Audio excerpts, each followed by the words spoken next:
easy value is deluxe editions, like avoiding deluxe editions, because they, like, such a preponderance of times, they're just not worth it. Like, you're never going to listen to the stuff on the other, you're never going to listen to the stuff on the second disc, like, straight up. And the ones that are good are so few and far between. It's absolutely silly. But the point is that because they exist, and because, you know, predominantly Universal Music Group, I mean, they own this. You can't use this. It's a trademark. It's a copyright. So they started this in the early 2000s. I'm pretty sure, I seem to remember, like, there was a big one that came out right around 9/11 for some reason. That reminds me of that. But it, you know, it's all the typical shit you'd expect at the beginning. Like, you know, Live at Leeds, Frampton Comes Alive. I don't know why Blind Faith was the second one, but like Marvin Gaye, you know, like, really good stuff. Some of it's weird. Some of it's like, what? You know, like, why do we got to make sure Rick James Street Songs is one of the first deluxe editions? Really weird planning in that respect. But, you know, a lot of it is, like I say, it's really understandable why they went that way. The weird thing about this is, like, yeah, see, so it's so annoying. Not all these links actually go to the deluxe edition. So it's like I got to load, you know, 254 versions of Live at Leeds to see it. But a lot of them do go to it. I like that they add that white bar. I actually think it's cool. I'm totally down with that as a branding move. I think it makes a lot of sense, but whatever. Not to everybody's taste for sure. It as you go through though, you know, I mean, it starts out in its predictable classic rock and it's huge names and it's James Brown and it's, you know, Bob Marley and the Wailers, and then all of a sudden the Gin Blossoms, New Miserable Experience. Like, what? Like, this is the first sort of, you know, like, modern rock. Is there anything? I think it's the first one. Yeah, everything else except for Rick James is, you know, the Wailers, Frampton, Who, like, and then New Miserable Experience. Like, unbelievable. That's going to come out before VU Nico. What? Like, who's running the cataloging on this? Anyway, weirdly, if you're at all a fan of this band, you know, so well, look, what's the point of it? The point is that when this happens, when a deluxe edition comes out, whether it's UMG or it's Matador, like, this is a huge example. We talked about Sub Pop last time. Matador put out 2 CD deluxe editions of all the Pavement stuff, Yola Tango. And so the original CDs, because again, indie rock, everyone has a vinyl fetish and all they care about is getting it on vinyl. Well, Matador has put out so much shit vinyl, it's unbelievable. There's like 3 different awful pressings of most Pavement records. There was a single LP repress. I don't know if it was 2004, 2009, or 2014. One of those years they did a reissue of single, just, you know, the regular album of all the Pavement albums, and it's absolute rubbish. Like, it's such shit. The vinyl is crap. It's such a joke. Yeah, exactly. Matador vinyl is like Pringles.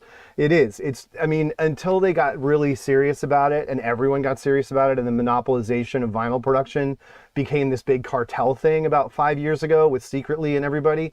Like, the whole thing is a total joke. If you're an actually independent label, good fucking luck getting anything pressed. We've talked about this. Obviously it's frustrating for me and my partners in the label we're trying to start because it's just not a fucking option. It took us 1.5 years. We have 1 piece of vinyl we've produced. It's a double LP gatefold. Finally, boys. I don't think it's within reach. It is. So this took 1.5 years to make. Double LP set. We did it with Canadian plant because no American or European plant would even listen to us. And half the ones I talked to within, like, because it was during the pandemic, half the ones I talked to while we were in, like, proposal stage shut down because they had so much demand. It's absolutely stupid. Anyway, so, you know, we'll get to, in the back half, I'll get to, like, probably heavily Matador because I did Sub Up last time, but what happens is the original CDs just go for nothing because in indie rock in particular, which obviously is heavily twinned with, you know, the Discogs world, right? It's rare pressings, classic rock, vinyl pressings, and then like a lot of indie rock and electronic shit. We've talked about it before. Like, there's no, is it a deluxe edition? There's like so little hip hop on Discogs, which is a majorly overt, demographic tell on what's going on over here. Like, I should be seeing Nas CDs for 25 cents and Master Ace all day, but there's nothing. And what there is, it's not cheap. So that's sort of frustrating. It's something that other collectors that that I'm in touch with and talk to, daily or whatever, we've been talking about that recently. Like, trying to build up a hip hop collection on CD is actually really hard.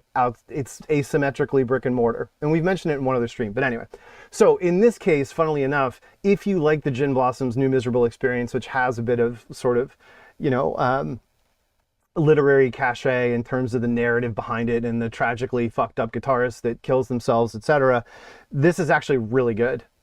There's an unbelievable bed of good shit on this. It's the whole closet cleaned. So if you care about this band in any way, like Hey Jealousy, Till I Fall Away, the singles, if you're not somebody who's irretrievably like Gen X embittered by how saccharine and overexposed this band was, I mean, it's this and Hootie and the Blowfish. Like, they were so overexposed. It was fucking brutal if you were my age. And this band was so, it was annoying. And they knew it too, I mean, similar to how Third Eye Blind knew, those guys were like indie rock, guys, new cool music and shit, but they made a decision to make relatively attractive, simple pop, and they blew up, and then it's like, oh, we're the assholes now. That's like strangling everyone else's opportunity to get promoted because we're taking up all the oxygen. That's what happened with this band for a good like 2 full years at least, up through the Empire Records soundtrack, which is where their last really good hit is. But this thing is fantastic. And I mean, going for $20 used, it's not great, but none of the deluxe editions are great. And what they open up is the asymmetry of just getting the original CD, because New Miserable Experience you can get for literally a penny anywhere. So you can own the original album, the original article, enjoy it, and like later on think about, expanding and getting into it. But the presence and existence of deluxe editions, this isn't a really dramatic case, but it does drive this value opportunity for you if you're collecting CDs. VU and Nico, this was super, anything that happens with them is controversial, right? This in particular is not well regarded. So I mean, there's a lot of reasons for it. One, all you're getting is a mono mix, and it's dubious as to whether or not this actually is the original mono. Exactly. If you want to spend drip and get yourself a VU collection, get the Banana Longbox CD. Very much the same way with Tom Petty and the Heartbreakers, you want to get the Playback Longbox CD, and it's the same with the Jam. Like, those big Longbox box sets, all in the late 90s, those are all really almost consistently great. There was a lot of time and effort put into them, into the quality of the mixes, the mastering, and the presentation. Those are really, really good value. This is not where you want to go, and that's why there's 41 copies of it starting at $370. The mix, the master of this has always been contentious, and then it's like, why is Chelsea Girl on here? Like, what? It's very strange. And, VU is a horrible band to talk about in terms of collecting, because it's just a mess. And it's similar, like, they're far more, foundationally important and renowned and everything than, say, Stooges, who have a similarly awful, history of being improperly resurfaced and documented all wrong. Did I pass over the banana box? This is what you want. So Peel Slowly and See, to me, this is the best any of these records ever sound, and on CD anyway. Songs, whatever. It's a box set. It's not clean cut like, 1, 2, 3, 4. But this is the box you want. And it is, again, because it's CD, you can get this. It's not that bad. Like, this is, someone's got what they're claiming to be a mint copy for $70. I mean, you're paying essentially less than inflation to get a hold of that. You get 35 copies of this in the States right now. And I'm sure somebody is asking absolutely hot garbage for it. But yeah, 150 sealed, right? Sealed for 150. I mean, look, if you care about sealed hype sticker, you're going to get hit all day. But if you go down, I mean, there's somebody, okay, Tatty shrink wrap, $75. You can get this thing though easily. This should be multiple copies in the $30 range. Yeah, I'm missing the banana sticker. Oh God. You know, I mean, silly. So 30, 35, even in today's market, I mean, this thing used to go for nothing. You're gonna get, yeah, so you got missing, whatever, no box, you know, whatever, missing box. But you know, you got copies for $30 here, a number of them, 30 to 40 bucks all day. It's absolutely worth that. And you're pretty much like well on your way to having some of the best masters and presentations of that original VU stuff. Recommend that all day. The Verve Warner CDs, okay, yeah, I mean, you're coming in, I got you on that totally.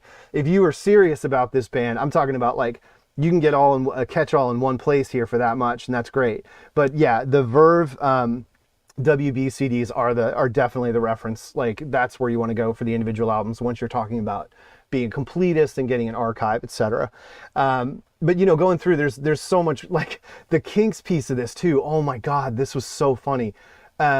They were right at the beginning, and Tubular Bells, which, oh, that's so funny too. Like Virgin was like, it has to be Tubular Bells. That is our, because this is what launched Virgin is Tubular Bells. So that one's out there. And again, that's one where, you know, look, do you need the deluxe edition? It's too, you know, long ambient, you know, drone pieces. Like, I mean, I don't know that you really, you know, you can get the original CD for nothing. The early 90s Virgin CD, you can get that for nothing.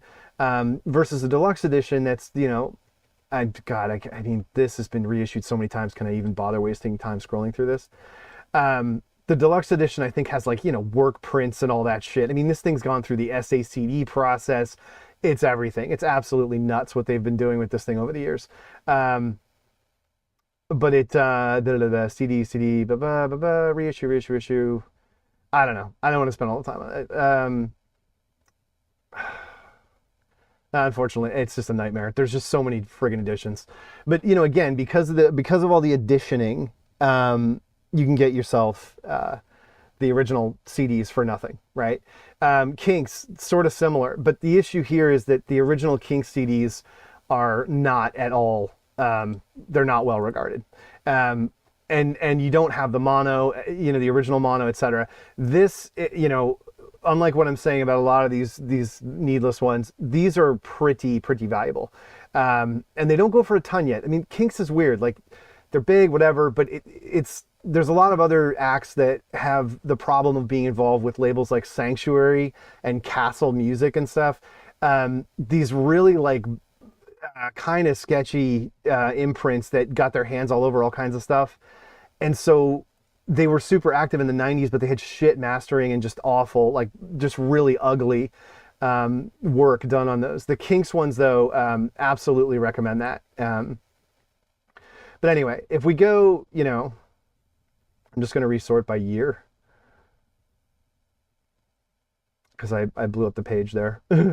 So VU, yep. And then this is the other funny thing. So I mentioned New Miserable Experience, and then they were like, well, and Bad Out of Hell 2. So Bad Out of Hell 2 and New Miserable, those are like current albums that get this treatment. And then you get Sonic Youth Dirty. I mean, this is the album where most people would say they fall off. I still like it. I like a lot of it. I love Drunken Butterfly at 100%. We've talked about Sonic Youth probably in every stream, but the deluxe edition of this, again, makes it so that the original CD is like 50 cents.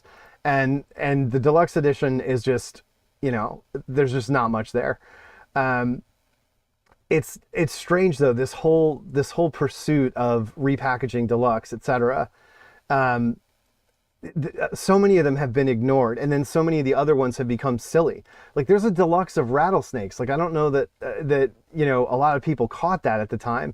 Lloyd and the Commotions. This has their breakthrough, or maybe not breakthrough, but absolutely one of their signature singles, "Are You Ready to Be Heartbroken," which I absolutely adore. And this, I don't think this came out in the US. Yeah, it looks like it's a UK Euro only. You know, going for like 12, a little over 10 pounds or whatever. In this one though, you know, you got to be kind of a big fan. Like I don't know how many people are you know, going ham on Lloyd Cole B-sides, and certainly it presents one of the other issues is that so frequently deluxe editions just have live shit, and that's eye of the beholder. I really don't know. Like everyone has a different opinion about this. I'm not a fan of live recordings, generally speaking. There aren't many where I'm like, holy crap, this really opens up and adds to the material in question. There are a few bands where it's like, wow, you know, they actually sound so different and better live than they do on record. And it's the question of the production of the record being an aspect of the significance of the songs. Well, that's obviously completely altered live. So, you know, this one is one where, you know, a lot of these B-sides, I remember a couple of these, but it's a tradition that, again, it just creates the opportunity for the original CD to go for nothing. Here's a really good example. INXS's Kick. Man, you do not need anything on the B-side. Actually, I shouldn't even. So there's the deluxe edition. This is even cheap now because then they then came out with this absurd, what was it? Kick 20, 30 something. It's like a ridiculous box set. And you get to the point where you're like, do I need this? Do I need this stuff? Like it's really weird. Like because they spend a lot of money on these things and they cost a lot of money. And you know, like what are they adding to the conversation? Where is it? Kick 20? No. It's got a different cover than that. Kick 30.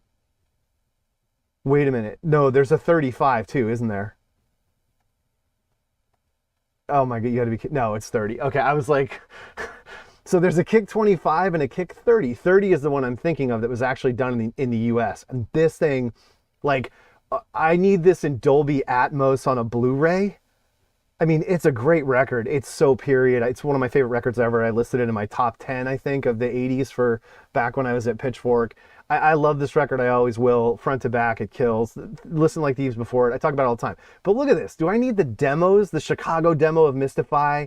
Do I need, you know, like a live one-off cut of Kick, the title track, or like, it's bizarre. Then you get like Ben Lieberman's extended mix, the 12-inch, you know, Kookaburra mix, and Nick's 12-inch mix, the new set. You're never going to listen to this stuff, ever. You know, and so there's one copy of this for sale for $100. Meanwhile, like the OG BMG and Columbia House CDs of this go for a fucking penny. Yeah, silly. And again, you know, you're gonna have the cred tax and the goth tax and all that. You know, you see the Cure there. Certainly not a band I need to talk about on the stream again, but the Cure ones are always going to be high. They're not going to go down in price. Beatles First, that was an interesting one. But you know, mostly we're talking about, again, existing albums like Disraeli Gears. Here's an example. Existing albums that have multiple CD variants. The presence of the deluxe edition means like you can get the original for nothing. Like what was on the deluxe of this? Downward Spiral. Oh my God. Ridiculous. Dylanism at its peak. Yeah, no, definitely. And it's funny when you think about that happening to like an INXS, right? You know, it's one thing if it's you know, Blonde on Blonde, the you know, the 63rd anniversary or whatever. When you get into stuff like, you know, why are you doing? I mean, this one here, similar to the Talking Heads stuff, this is about the SACD thing. They really tried to make SACD happen and convince people that it was sonically superior to CD. It's just not. It's stupid. I mean, the other thing, like for example, the Talking Heads. I have the brick box, the SACD multi-channel mix of all the Talking Head stuff.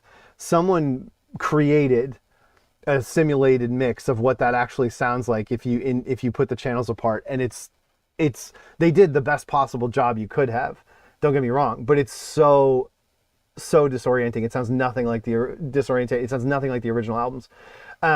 This one's just a real grab bag situation. So, you know, if you're a fan, it's pretty much everything around that time, and you get Dead Souls without having to buy anything else.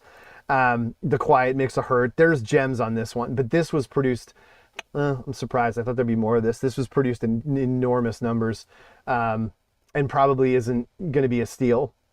But of course, the original CD will be because of it, right? And then infamously, yeah, the Blue Album, right? I mean, this one is the one that, you know, most people like. Oh God, I gotta load this. There's how many? 115 versions.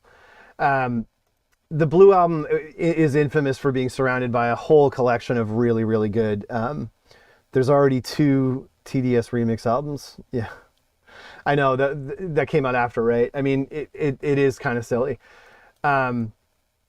the deluxe edition of this, obviously, you're talking about like Jamie and all those comp tracks and Nickel and Carly and all those stories. The acoustic version of Jamie, the acoustic version of no one else. Like, you know, this one is worth getting, but again, there's so many copies of this because they were bought. This was like, Weezer went through like a number of phases of becoming cool again with, you know, all the way through to Pork and Beans, Beverly Hills, Hash Pipe, you know, and to say nothing of, you know, the big one with a Bip Bip, what is it, Islands in the Sun or whatever the fuck. It's on the green one, right? But, you know, they went through so many periods of young kids first learning about alternative music where Weezer's your tween intro band. They got that like 3 or 4 times. So there's just an absolute avalanche of copies of any of their stuff you can get for almost nothing. The riff on Buddy Holly is now a meme. I mean, Weezer kind of was a meme from the word go in so many respects. It's guilty of buying deluxe edition at Best Buy. Yeah, I'm sure. Here's an example I talked about before. If only it was more common, it'd be great. This is really great, and the only thing is it just sucks that they gave up on it. This is one of the best deluxe editions ever. But it's not easy to find without paying a lot for. It's going to be easier in Europe. In the U.S. over here, we're screwed to find a copy of this. I ended up getting a copy of it off eBay, just on it, like not part of a haul, just straight up singles transaction for like $18 or something. Just because it is really strong. But, you know, the ones that aren't is sort of the idea. Do I need the 8-track demos of Sonic Youth's Goo? Do you really need that? Like, no, you really don't. Do you need like Lee number 2, like this indulgent, like you don't need any of this. That you absolutely don't. Do you need the Wharton Tears Jam can song? Like, no. So because this is out there, you know, that's 30 copies that people are going to think is like, well, I can get more with this. That means that the original DGC CD from 1990 goes for nothing. That it's just, you know, it's a way that the market remains unsettled. And introducing is, oh god, that anniversary introducing is so bad. The original tracks already sound like demos. Bzzz. Peel sessions generally are a good addition. They're usually not, like, it's only recently that Peel sessions they've been giving them up to record labels for deluxe editions, because in the past, obviously, that was a cottage industry, was the Peel session 12 inches and CD EPs. I mean, everyone that's Gen X like went through a phase of trying to collect all the Peel session CDs. Like I had the Joy Division one, I had the Cure one, I had the Susie one, like, and the iconic cover of the Peel session CD was brilliant branding. But yeah, if in the event more modern bands, you know, they are getting added. This is another example. Hopefully it drills up to the right one. It doesn't. The deluxe edition of Songs from the Big Chair. I have this because I found it at a retail place for nothing. I got this for $6.99 sealed. You don't need this. Like, it's nuts, man. Like the cabinet cleaning, like just unloading of junk, like the 12-inch remixes of Shout and whatever. Like, you're never gonna listen to it again. Just get the original, and like the fact that it's the original article in and of itself is like more historically accurate. So go.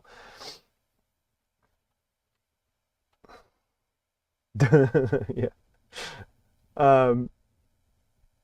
This is the most infamous example ever. I talked about this in a podcast. I did not talk about it here. I won't, you know, go too long on it, but this is literally criminal. So this is the original album, but all of these bonus tracks have been on the CD edition of this album since 1990. All 5 of these bonus tracks, they're on the singles. This is the original CD that came out. This was never available on CD until 1990. It only got reissued because The Cure blew up so big. Those 15 tracks are on the original 1990 CD. So what gets added? This second CD that says R.S. vocal demo. Robert Smith vocal demo. Wrong. He recorded this in 2005. It's an absolute atrocity. It sounds nothing like, it's criminal. People should have got their money back. Because Severin and Smith lied about it too. When people were asking him, like, are these alternate vocals Robert singing because he was prevented from singing on this album by his management? And they had to get a female singer who's just like a Susie clone. he only sings on 2 songs. He sings on what is it, Perfect Murder and Sex I Make Up, I think is it. Oh no, Mr. Alphabet Says. And so everyone had wondered for 20 plus years, is there a version that has Robert singing all this? Because it would be one of the best albums like ever. And they totally milked that demand. And Robert went into the studio in like 2003 or 2004 and recorded new vocals at like, age 48 or whatever over the backing tracks. It's just fucking ridiculous. There should be a class action lawsuit. Eat a Peach. I mean, everybody's got to have this. You got to have this. But again, how many freaking times have the Fillmore East concerts been issued and appended to edition? Like, forget it. Get the original CD of Eat a Peach. You can get it anywhere for nothing. There's no reason to get the deluxe. Really dumb. Everybody needs songs from the big chair. Nobody needs the deluxe. You got it. That's sort of the message. And then, again, this is not a blanket statement here. But can I reach without like pulling the mic out? Let me see. Eep. Where is it? Is that it? I can't reach it. That's Prodigy. Public. Yeah, I know I'd have to get up and pull the mic out. But this is one you want. You absolutely want this. The deluxe edition of this is hardcore. I don't know. I got this for nothing. It doesn't look like there's many going for nothing here. But again, I may be looking at UK Europe prices. This is an absolute friggin' monster. There's just so much good shit around this album. In this case, you do want it. And the demos are pretty fun. I don't know, you need the rough mix of Tomorrow Never Dies. I don't know that gets them away from the reality of not licensing the original, the actual recording, but the proper version of Cocaine Socialism, like all this indulgent shit. I love it. I mean, if you're in for Pulp, there's lots of great stuff. Yeah, Cocaine Socialism should have been, absolutely should have been one of the first 3 songs on that album. There's no question. It's such a dumb oversight. And again, different class, similarly. Buggery bollocks. These deluxe editions are actually smoking hot. I'm pulling up the Thailand one. So the Nick Cave version of Disco 2000, and the vocoder mix of common people's kind of whatever, but you get the Glastonbury 95 performance. And then, there's some cool stuff in here. Like, again, this is a band, and the label in this case and the band did right by a period where the band was blowing up and they were feeding off that creativity and they just had tons of good stuff going. So that's a band where I would hunt for them. I passed by 2 that are definitely like no-goes. You don't need the deluxe edition of Orb's Adventures Beyond the Ultra World. Like, there are so many copies of the original album. It's so iconic. Little Fluffy Clouds. I mean, this is this huge evergreen pulsating brain that rules the center of the Ultra World. Like, this is absolute cornerstone early techno, down. I mean, this isn't necessarily the one that's got like the most bloopy bleepy. That's the one after the 92 one, U.F.Orb. That's the one that's like got some biosphere shit going on. But those reissues, it's just all awful dated remix shit, and like it's just noise. And I wouldn't say it's the majority, because I'm getting like my eyes getting drawn to like, oh, that's a good deluxe edition, even though I'm talking about not buying them. The majority of them are superfluous noise and just garbage, emptying your closet for no reason. This is a great example. You don't need a deluxe edition. Like, I need the 12-inch mix of Pour Some Sugar on Me. No way. It's silly. And so there's all these dumb like covers where they're doing like their credibility covers. What do they do? My Generation, Come Together, Whole Lot of Love, like, it's just so, it's really weird. You're never going to listen to it. And, exactly. Hysteria and Pyromania, the original CDs, Def Leppard's not like a vinyl purist band, of course, but they're retro, right? So even like mainstream shit that's retro, kids are going to want to buy a 12-inch of Pyromania, not the CD. So the demand keeps staying down, and you can make out, because those 2 albums are flawless. Pyromania and Hysteria, you got to have. I mean, fucking, come on. It's one of the most incredible productions, insane productions ever. I mean, even if you want it for that reason alone. Sublime. So this one, up to you. I don't need the Wyclef Jean mix of Doing Time, 7 different mixes of Doing Time. But there's some acoustic stuff if you're whatever. If you're a big Sublime fan, you buy into that whole eulogy. Maybe there's opportunity there. John Martin's Grace and Danger. Damn, I forgot they did that. It is wild though how quickly, like, this thing, they kind of like they froze it a little bit. Is it what's the year where like they kind of stopped for a minute because it was just like people are not buying these. Maybe '08 is kind of the one where it was weird. Yeah, they did the Whiskey Town one, like Feist the Reminder. Really weird decisions. 2 Eddie Grant ones. Oh yeah, here's one you do not need. Oh yeah, here's a couple we can talk about that you just do not need. Yeah, World Machine Deluxe, nice. U.F.Orb, there's the one I was talking about. Counting Crows, August, and everything after. Good Lord. All right, so here's a few we can talk about for sure. Oh, too right. So U.F.Orb, again, you don't like, okay, yeah, there's the ambient mix of Towers of Dub, which is actually pretty cool, but it's, it's just 15-minute mixes. It's paging through shit and whatever. And like, look, Majestic and Blue Room, these are hugely important early, iconic, ambient into the whole like white room concept and chill out music and shit.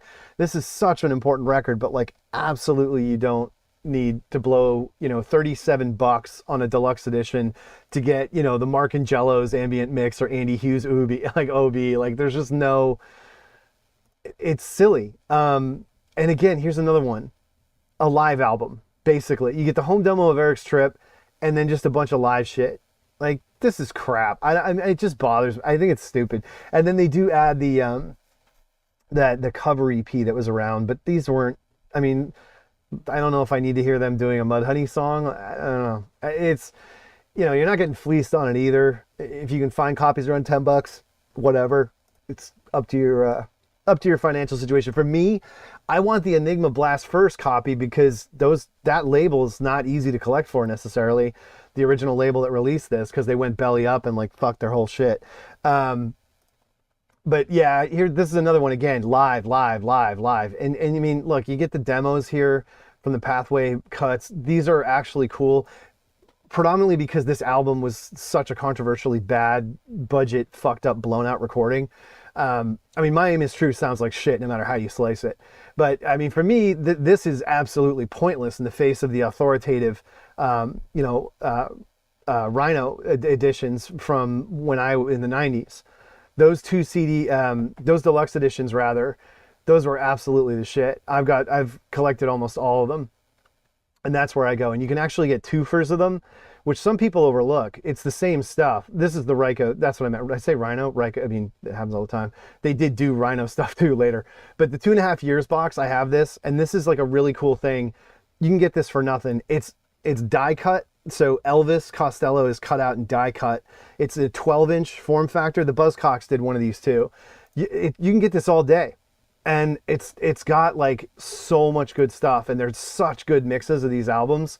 It's the first 3. It's Armed Forces, this year's model, and My Aim Is True, and you get the bonus of live at El Mocambo. So this is this famous show they did in Canada. Whereabouts is it? I can't remember. The El Mocambo. It's such a ripping set. This is what the package looks like. You get this huge booklet. When you open it up, it's the only place you can find that I'm aware of a large form print of Costello holding an AK-47 in his mouth, and it says "Don't join" over it. It's from the inside sleeve of Armed Forces. And I actually tore this out and sent it to David Shapiro, the blogger who did Pitchfork reviews, and then he did 2 books. One was called Supremacist. It was about his obsession with Supreme stuff. And then the first one was You're Not Much Use to Anyone, is what it's called. We had a little pen pal thing going. I loved what he was doing with Pitchfork reviews, and he was like a twin. He was twin kind of like with Carl's, the hipster runoff guy, in terms of their tone and their like meta elevated New York style, attitude and sneering toward Pitchfork and at that time where I was, and sneering toward all of us and how stupid and self-serious everything was. And I sent him that, as well as the handwritten pavement review of Slanted and Enchanted that I had done on Pitchfork. But so this box is, I mean, you can get this for nothing from tons of collectors. They can't get rid of it. No one wants CDs. I only say that because I rebought a copy because I had ripped up and damaged my original one. I rebought a copy on here, and it wasn't too bad. I think I paid like $20 for it complete. Yeah, there's a promo copy with a UPC hole for $23. I mean, these are such good masters and such iconic. Like, the set itself is iconic. Mine actually still has the sticker, which is cool. And let me look up the Buzzcocks one, because that is monstrously awesome and important, because it has a rarities disc on it. And people don't, people just don't care and don't remember. I don't know that these sets came out. But they're so, in these cases, it's like I was saying at the top about the long form box sets in the late 90s. People took these really, really seriously and spent a ton of time preparing them and making them right. This is the Buzzcocks one. This is such a must. 40 for sale from $13.99. I mean, if you've only got like singles going steady and you don't have any other Buzzcocks, straight up buy this right now. Go on Discogs and get it. I mean, you cannot believe it is so complete. The mixes are so good. Okay, so this is missing the box. $17.99, 2020, damaged shelfware. VG Plus, $20. 18 pounds. I'm surprised so many of these copies are in Europe and England, because this actually was pretty common on Restless over in the States. There's also a cassette version, which I bought in a Strawberries Records cutout. Right around 9/11, I was still in Boston, and I went to the Strawberries in Downtown Crossing, and they had this cut out for like $8.99 complete, sealed on cassette. But this thing is just unbelievable. It's got, it's all the album, it's everything. So you got Another Music in a Different Kitchen, Love Bites, Different Kind of Tension, and Singles Going Steady, all within there. Then you have this many parts CD. Now this has, the Live at the Lyceum concert, and then it also has all these cool outs and extras. The cool thing here is, where is the Our Everything? So Our Everything is on here. Our Everything is Raspberry Beret by Prince. It's not like he heard the Buzzcocks, but it's the same song. It's really funny how similar they are. It's a really good outro. So yeah, I mean, if you're not aware of this thing is a monster get. And it's got a full 12-inch size scale glossy book that comes with it, and which is excellent, full of great notes and stuff. This is the many parts CD. So I mean, this is what because I always play this because it has all the rare stuff and the Lyceum concert that's so much fun. But yeah, I mean, this set is a monster get for the kind of prices it's going for. And do they show the booklet? Doesn't look like they're showing the booklet, but there's a huge booklet inside. Again, as I say, vinyl form factor. As far as CDs go, these are two compilations, two box sets that you're absolutely going to be able to take down for such good value. And they're just, it's like I was saying, in the Zeppelin stream, the Crop Circle box set. Yeah, it's not period correct, it's not historical, it's not canon, but man, is it enjoyable. And it's the original remaster project. It's Marino's first pass at all the tapes.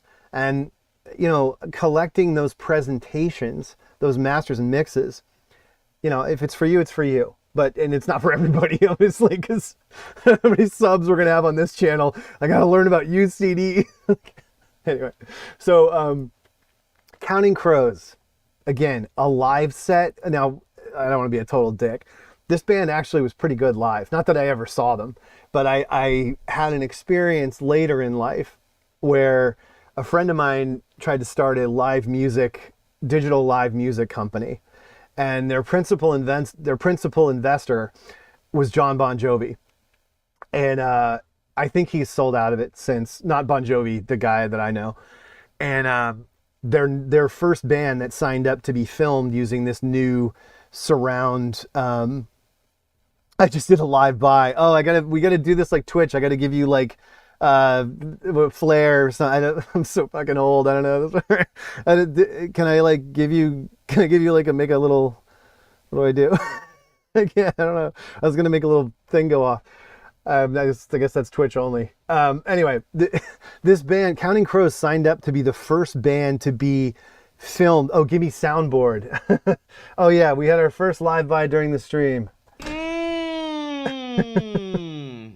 You fucking joking. So this is a dog shit deluxe edition. Acoustic demos and a live show. Come on, man. That's not even trying.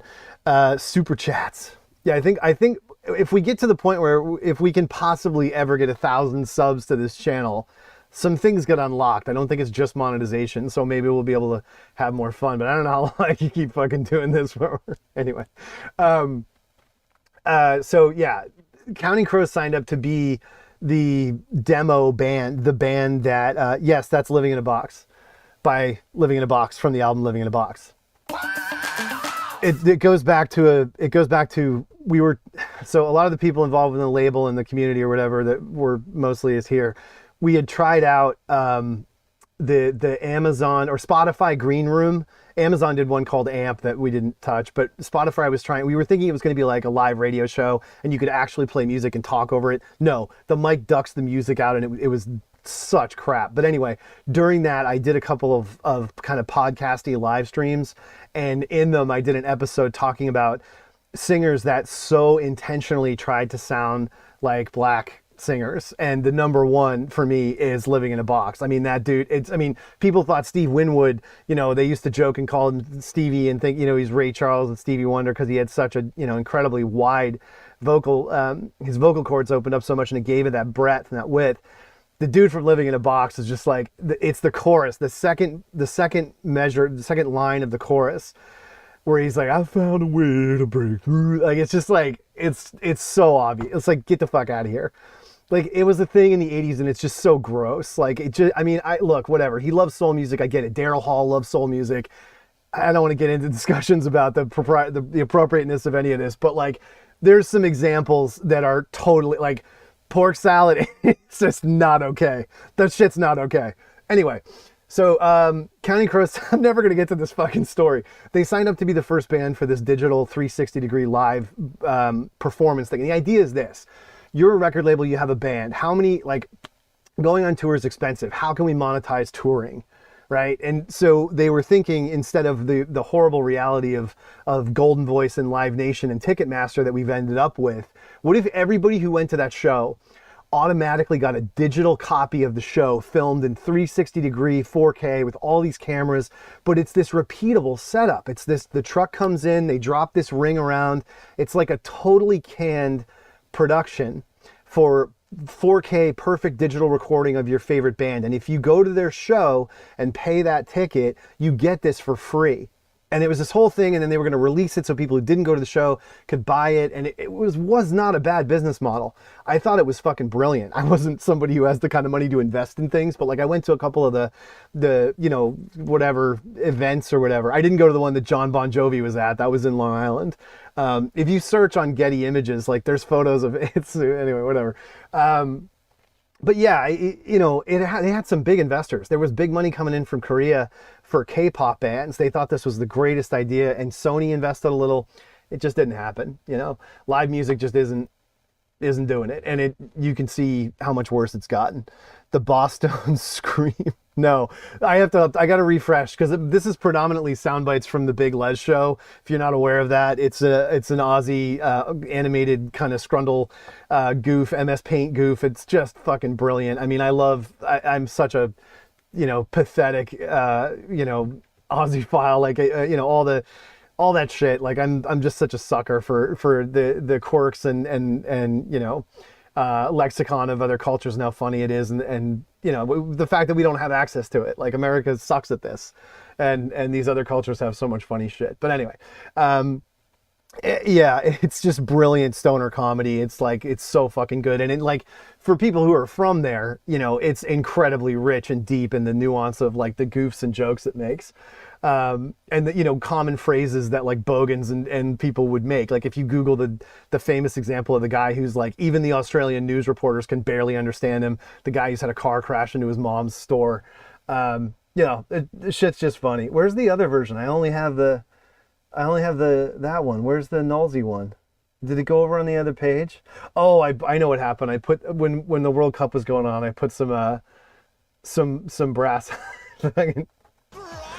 That's why it got bumped. Anyway, so a deluxe edition of World Machine. I mean, this is the one. If you're gonna get into level 42, because there is something about you. I love that song, man. It's just one of the best 80s songs ever. Just so lush, middle of the road, 1985, like fucking nothing says Fleet Street fucking suspenders, I'm gonna go blow up the natural gas market and bankrupt barons, like, than Something About You and Wham and Tears for Fears, like all this stuff is, and it's like Americans, Tears for Fears, it's sort of equally fabric of the 80s, but they didn't get level 42. I mean, yeah, it got played on the radio and it got charted low, but like this isn't the same kind of thing. Where in like the UK, the 80s boom of everyone buying 911 Porsches and fucking, just champagne at 10 in the morning and all that fucking shit. Like read the Michael Lewis book, Liar's Poker, where he talks about how he got his start in London visiting a trading firm. And he tells stories of like, you could make a playlist and Something About You is 100 gonna be on that shit. So yeah, I mean, do I need live level 42? Do I need the Shep Pettibone remixes I do collect, but I am not familiar with his mix of Something About You. I'm going to come clean on that. And at 8 minutes, don't know if I could get there. It's one thing for his mixes and the New Order stuff that is so built for that, but Something About You is a pretty straight, kind of Rick Astley-ish, Stock Aitken Waterman song. It's not like New Order where it's like there's all these little parts and it's not architecture in the same way where I could imagine a Shep Pettibone or an Arthur Baker turning it into like this incredible, I don't know. You tell me. I'm going to go listen to it after this. Maybe the Shep Pettibone remix of Something About You bombs. I don't know. But, I should, before we end, here's an example. Dog shit. It's a live show and it's Larry's Hideaway show. Famous show, great. Why the hell would I buy this if I can get the original CD for nothing of Murmur? Also, there's the AM Plus, the AM Gold series, I should mention. These are really massively actually different. So this is a key thing. Like, I don't know that a lot of people would know unless you're like older. In the 80s, I.R.S. and A&M had this kind of dance going, and A&M's move or idea to capitalize on CD is to it's got them chords. So hold on, let me find this. What do they call it? They has a name, so they also did a gold ultra disc of this, which is, missed me with that. Way before that though, where the hell is it? How do they identify? Oh, do they consider it a compilation perhaps? That might be what's going on here. CD album reissue, I.R.S. 84, I.R.S. Now we're in the 90s. I don't think it was in the 90s. Here it is. No, it was 94. So there's the Ultra Disc, which, again, forget that. There's also an OMR, which is 24. They're both the same.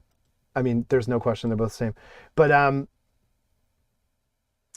weird. So this thing is awful. The Capitol Catalog edition of this, oh my God, this sucks. Don't get that. The mix is awful. No, so the one I'm thinking of, it says UK and Europe only, fine, whatever. It's the A&M Masters series. This is what I'm talking about. So this was a thing where they did these different masters. I think there's police ones. Yeah, here you go. These things are unbelievable. If you can find these, I don't know how this is not a complete list because they did Reckoning too. Well, this sucks. Anyway, on the back of it, if you look on the back of it, it says A&M, it says like plus. It's not like the gold plus whatever OMR. It's a different thing and it has B-sides that are added to it. They did it for Reckoning and they did it for Fables too. And those are the CDs of this, if you can find them, that you want to get. I just don't know. It looks like Discogs is indexing them really strangely because it's pretty obvious when you see it. You're just like, oh yeah. All I'm seeing is the OMR, weird. And the MFSL, blah, blah, blah. A&M, Reckoning, Deluxe Edition. Nope. All right, so I'm just going to check compilations and then I'll just leave this alone. And if you're curious, look for it. They did it was a branded thing A&M did with a whole bunch of different releases. And it was around this time. I don't know where it is. Murmur and Reckoning twin pack, nice. Anyway, the first three, they didn't do it for, I don't think they did it for, it could be unknown year. Yeah, it's possible. It's like down here at the bottom somewhere. But it's really cool. They added some other cuts. Is this it? The Italian reissue. The I.R.S. years, this is it. Yeah, see? This is what I'm talking about. It says the I.R.S. years at the top. So, and then they added bonus tracks. So they added stuff. I mean, this is on Dead Letter Office, but they added these live versions of stuff, which are absolutely great. They also, like I said, they did it with Reckoning and with Fables. I think the Fables one is actually pretty sick. Wow, that's funny that it's getting indexed all weird. But it has that band across the top that says the I.R.S. years, and that's how you know what it is. Man, this is pretty torturous. Sorry, guys. Yeah, and it doesn't look like it's listed as unknown here. So, I don't know. But if you can find them, if you're an R.E.M. fan at all, those editions, they have really sweet masters. And I mean, look, the A&M, these Ultra Discs, obviously they sound great, but like they're not, there's no validity to them being sonically superior. They are different masters though. If you side by side them, it's pretty evident. And then we could end on this, I guess. Man, I love this band, and I have the stupid, like, ridiculous box set they did. You know, like, I'll fully admit that. It's, Call and All, it is, I mean, it's absolutely ridiculous. I think there's 15 versions of I Am the Key on this. Like, there should be a whole CD that's just versions of I Am the Key. Because, it's not this, is it? This is the one with all the live shit. No, we've talked about the Laws before. We've talked about this a bunch of times. It's way more than okay. This album's a 10.0. Get out of here. But they struggled a lot when they were, you know, early on. And yeah, there's I Am the Key. This is a song they never got right, but like fans loved it. They recorded it in their kitchen. And it, you know, that version was hunted for. I'm trying to think of what I'm thinking of. There's an edition of something, and I don't know if it's this album or something else they came out with. It's not this. But I thought it was Call and All, but I'm looking, and I Am the Key only appears on Call and All once. There's definitely a version of this that has it, like, it's an absurd number of versions of I Am the Key. Is because there's like a 3 CD version of this? I don't know. Huh. Well, that's weird. I can't remember what it was. I just remember somebody on Pitchfork like absolutely trashed it. It must have been some oddities thing. I'm not finding it. But anyway, you know, this is one where you do not need to hear the Mike Hedges version of this album at all. Like, you don't. And you don't need to hear the early Porter run at Doldrum. Like, no, you don't need any of this. Now, the Buddy Holly, I actually love the cover of That'll Be the Day. Like, ideally, to me, it would be cool to have a single disc deluxe of this that just had like the good stuff that was peppering around it, those contentious extra versions. Like, the only thing you care about with Mike Hedges is his version of Timeless Melody. It's actually really good and interesting as a counterpoint to, you know, the version that that ends up on the album. The Hedges mixes are really chubby and have a lot of treble, but there's definitely a couple of songs that are interesting, but there's absolutely no reason that you would need to own this, you know, especially if you've never heard it, because it's one of the most common CU CDs ever, and I talked about it in that stream. But this project, you know, we're coming toward the end of time here. The Deluxe Edition project overall for UMG, they pretty well took a bath on this thing. It's totally dead now. And a lot of the choices they made were just like superfluous. Like Underworld's Second Toughest in the Infants, that's not a band you want to put out a deluxe edition for, because anybody who's really into them probably has like 75 copies of every Underworld single and is like a lunatic with like Born Slippy Nooks 87 times. And they did some weird stuff, like why did we do Prophets, Seers, Sages, and Angels of the Ages? What? Like, very strange decisions. This isn't the period of T-Rex that everybody would have been clamoring for, even if they did it at the right time. Ocean Color Scene gets a deluxe. Like, give me a break.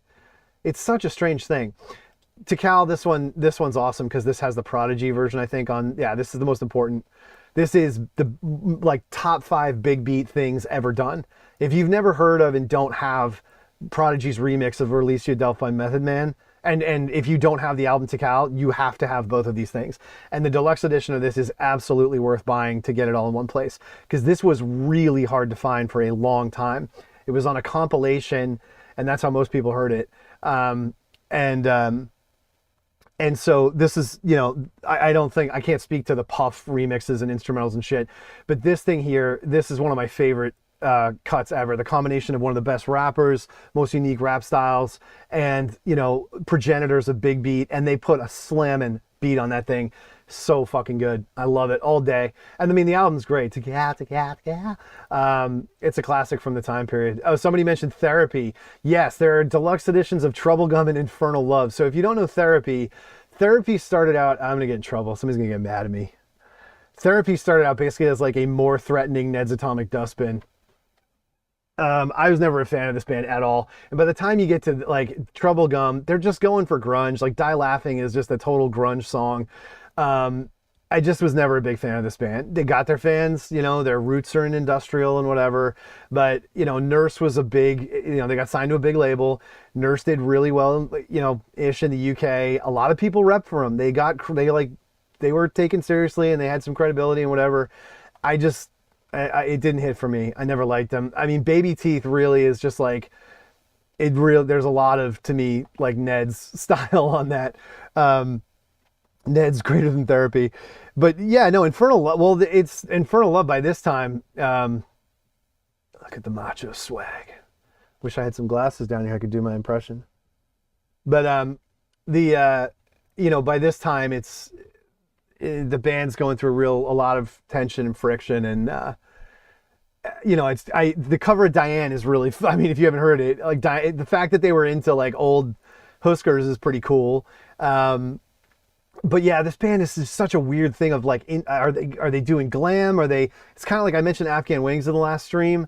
Like by the time Afghan Wigs are getting big, it's like, are they going for it? Are they not going for it? Like, it's just really weird. They're kind of in this limbo of like, you can't call them sellouts or whatever. They were playing music that was really aggressive and not part of the mainstream in any sense. It's not like they were, this is like EMF is charting times.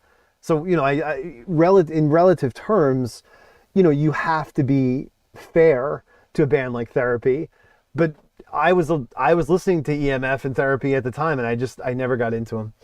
All right, so I got to call it because American playoff football, not even I am immune to that. And we'll be back Thursday at 7 p.m. Eastern this week. And good hang. Thanks everybody for coming out. As always, it's fun. The chat is great to have that to feed off of because things run out. Hooday. We are getting ready for Joe Burrow to stunt on these hoes. So I'm stoked. It's it's the only time of year I actually watch and get excited for football. So thanks again, everybody. We'll see you on Thursday, hopefully. All right, bye.